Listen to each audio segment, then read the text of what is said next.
పుల్కా చేసుకోవడానికి గోధుమ పిండి బౌల్లో రెడీగా పెట్టుకున్నాను. మామూలుగా మనం చపాతీ చేసుకోవడానికి పిండి తడిపేటప్పుడు అయితే కొంచెం నీళ్లు వేసి అలాగే కొద్దిగా నూనె వేసి తడుపుకుంటాం. అయితే పుల్కా పిండికి తడుపుకునేటప్పుడు ఇందులో ఉప్పు కూడా వేసుకోరు, నూనె అసలే వేయరు, ఓన్లీ నీళ్లు వేసి తడుపుకుంటారు అనమాట. ఇప్పుడు నీళ్లు తీసుకొని పిండిని తడుపుకోవాలి. సాఫ్ట్గా మనం చపాతీ పిండి ఎలా తడుపుకుంటామో అలాగే పుల్కా పిండిని కూడా తడుపుకోవాలి.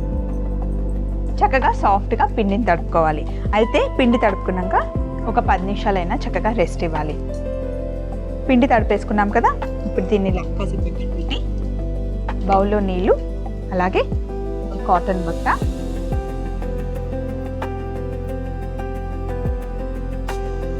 నీళ్ళల్లో తడిపి మొత్తం నీళ్ళన్నీ పిండేయాలి. ఇప్పుడు ఈ బట్టని ఇలా పిండి పైన కప్పేస్తే పిండిని ఇలా తడి బట్టలో మనం చుడితే గనక పిండి ఎండిపోకుండా సాఫ్ట్గా ఉంటుంది. ఇలా ఒక 10 నిమిషాల తర్వాత మనం పుల్కా చేసుకోవాలి. మరి ఒకటి ప్యాన్ పెట్టుకున్నాను, అలాగే పుల్కా చేసుకోవడానికి మనకి గ్రిల్ ప్యాన్ కావాలి కదా, అది కూడా రెడీ పెట్టుకున్నాను.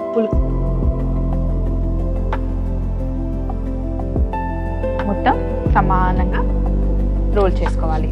ఇప్పుడు ఇలా ఒత్తుకున్న పుల్కాని ఇలా అనడం వల్ల పైన పొడి పిండి వెళ్ళిపోతుంది. వేడిగా ఉన్న ప్యాన్లో ఫస్ట్ పుల్కా వేసి కింద కొంచెం పుల్కా కాలిన తర్వాత పైన మనకి ఆ బబుల్స్ కనిపిస్తున్నాయి కదా, ఇలా బబుల్స్ వచ్చిన తర్వాత ఇలా రెండో వైపు కూడా కొంచెం కాలిన తర్వాత ఇప్పుడు